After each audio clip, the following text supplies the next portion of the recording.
You walk into a McDonald's. You order a Big Mac. You pay around $6. You think you just bought a hamburger. You did not. You just paid the rent on a building you never even noticed. McDonald's is the biggest fast food chain on earth. 41,000 restaurants, 100 countries, $25 billion in revenue last year. And almost half of that money did not come from hamburgers. It came from something else entirely, something the company has been quietly doing for almost 70 years. Something most of the people walking past those golden arches every day have absolutely no idea about. And once you see it, you cannot unsee it. Every time you drive past a McDonald's, your brain is going to do this little click, and you're going to remember this video. This is the story of how the most famous food brand on the planet is actually not a food brand at all. Let's begin. Our story starts in San Bernardino, California, 1948. Two brothers, Dick and Mac McDonald, are running a regular drive-in burger joint. It's doing fine. But the brothers are obsessive about efficiency. They take their entire kitchen, throw it out, and redesign it from scratch. They invent something they call the speedy service system.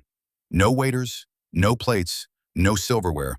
You walk up to a window, you get your burger in 30 seconds, you eat it, you leave. At a time when a regular restaurant meal took an hour, they were serving a meal in less than a minute. It was revolutionary, and it worked. The brothers got rich. They lived a nice, quiet life selling franchises of their concept across California. Then in 1954, a milkshake machine salesman shows up. His name is Ray Kroc. He's 52 years old, broke, divorced with a bad back, diabetes, and one milkshake machine left to sell. He's basically the last person you would expect to build a global empire.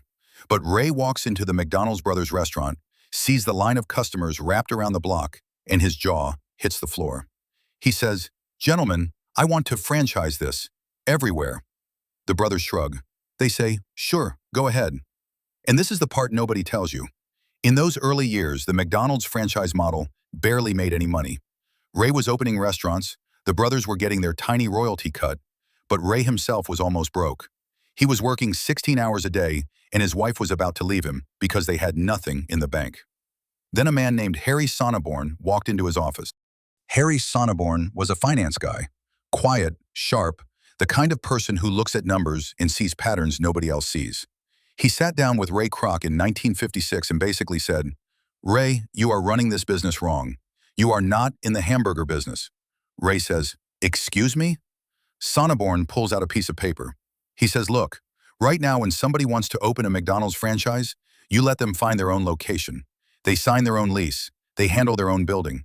You get a tiny royalty on their sales, and that's it. What if we did it differently? What if McDonald's bought the land, McDonald's built a restaurant, and then McDonald's rented it to the franchisee?" Ray Kroc stared at him.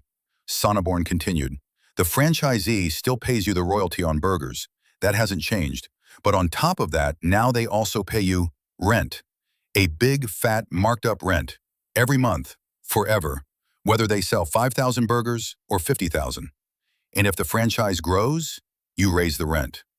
Sonneborn looked Ray straight in the eye and said one of the most famous sentences in business history. Quote, "We are not technically in the food business. We are in the real estate business. The only reason we sell 15-cent hamburgers is because they bring in the foot traffic that pays the rent." Ray Kroc bought the idea on the spot. He started a separate company called Franchise Realty Corporation. From that day on, every new McDonald's that opened on the planet was bought, built, and owned by McDonald's, and rented to the person flipping burgers behind the counter. That single decision is the entire reason McDonald's is what it is today. Everything you're about to learn comes from that one idea. Okay, I'm going to explain this in the simplest possible way, because if you get this part, you understand how trillions of dollars actually work in the modern economy. Imagine you want to open a candy shop, but you don't own the building. You don't even own the land. Somebody else does. Let's call them the landlord. You pay the landlord rent every month, $5,000. Doesn't matter if you sell candy or not, $5,000 every month. And then on top of that, the landlord has a deal with you. They get 4% of every candy bar you sell. So even if you have a great month, even if you sell $100,000 of candy, the landlord gets $4,000 of that too. Now ask yourself a question. In this little candy shop, who's actually making the money? You, selling the candy? Or the landlord, who never lifts a finger and just waits for you to send a check every month? That's McDonald's. Franchisees are the candy shop owner. They flip the burgers, they handle the staff, they deal with the customers. They take all the risk.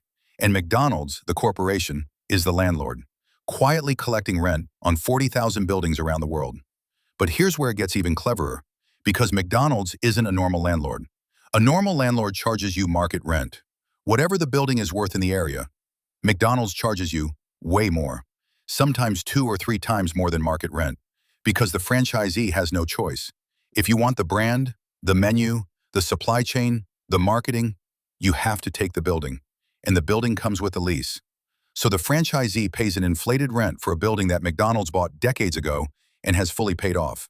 Pure profit, month after month, for the next 99 years of the lease. Honestly, when I first read about this, I sat back in my chair and just stared at the wall for about a minute. Because once you see the trick, you see it everywhere. So let's put real numbers on this, because the scale of what McDonald's actually owns is genuinely staggering. In 1961, Ray Kroc finally bought out the McDonald brothers. He paid them $2.7 million for the rights to the name. The brothers, polite as ever, signed the paperwork and went home. They died in obscurity. Ray Kroc died a billionaire. By 1980, McDonald's had 6,000 restaurants. By 2000, 25,000. Today, it has over 41,000 restaurants in more than 100 countries. And the corporation owns, or holds the long-term lease to, the land underneath the vast majority of them. On McDonald's official balance sheet, the property they own is valued at over $40 billion. But that's the acquisition cost, the price they paid decades ago. The real current market value of all that land? Most analysts estimate it's somewhere between $100 and $150 billion. That would make McDonald's one of the largest private landowners on Earth, bigger than most real estate companies you've heard of, almost certainly bigger than every other restaurant chain on the planet combined. And the proof is right there in the public financial filings. In 2023, McDonald's reported total revenue of about $25.5 billion. Of that, roughly $9.5 billion came from rent payments, from their own franchisees. 38% of the entire company's revenue, just rent. The actual food sales, the burgers and fries and Big Macs, account for less than half of what comes through that revenue pipe. The rest? Real estate. And here's the part that always gets me. While Ray Kroc was alive, he was very careful about how he talked publicly. To the world, McDonald's was a happy family hamburger company. But inside the company, in the executive meetings, they understood exactly what they were.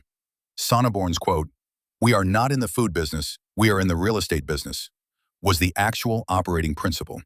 The hamburgers were just the bait. Now, here's the part nobody talks about. Because there's a cost to all this, and the people paying it are the franchisees. If you walk into your local McDonald's right now and ask who owns the restaurant, they will point at a person, a regular guy, maybe a man named Mike in his 50s, who took out a second mortgage to buy this franchise 20 years ago. That guy is your franchisee. He's the candy shop owner from earlier, and he is not getting rich. To open a McDonald's today, a franchisee needs to invest roughly $1.5 to $2.5 million up front. Then they pay an initial fee of $45,000, then a 4% royalty on every dollar of sales, then another 4% for marketing. And then they pay rent, often somewhere between 10 and 20% of sales. If you add it all up before the franchisee pays a single employee, roughly 30% of every dollar that walks in the door is already gone, up to corporate.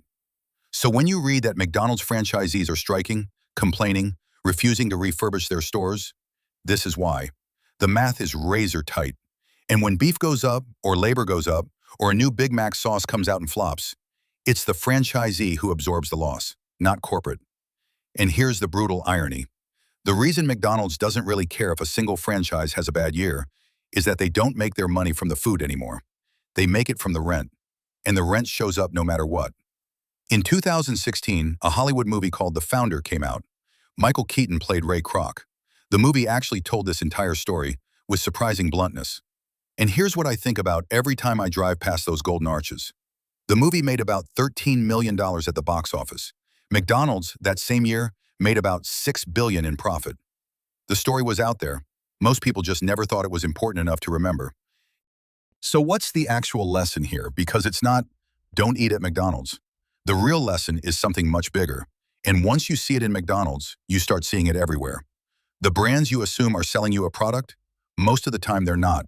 They're selling you a system, and the product is just the bait. Starbucks isn't really selling coffee. It's selling a daily habit and a real estate footprint on prime corners no other coffee shop can match. Amazon isn't selling books. It's selling the warehouses, the algorithms, the cloud servers that power half the internet behind your back. The product on the front is almost never the business in the back. Once you see this, the modern economy starts to make a different kind of sense. Because the people who really win, the ones who quietly become the wealthiest, are not the ones running the candy shop. They're the ones who own the building the candy shop is sitting in. Ray Kroc figured this out in 1956 in a conversation with a quiet finance guy nobody had heard of. And that one shift in thinking is the reason there is a McDonald's on almost every corner of every city on earth today. Somebody asked me recently, half joking, what I should order next time I'm at McDonald's. The honest answer is, it doesn't really matter. Because whatever I order, I'm probably ordering rent. So next time you walk into a McDonald's or a Starbucks, or you click buy on Amazon, pause for a second. Ask yourself, what am I actually paying for here? Because the menu on the wall is almost never the real menu. There is always a second menu, a hidden one, and the people who learn to read it tend to do very well. If your brain feels a little rewired right now, good. That's the whole point of this channel. We dig into the hidden corners of money and we make them make sense for anybody. So if you want more stories like this one, you know what to do. I'll see you in the next one. Take care.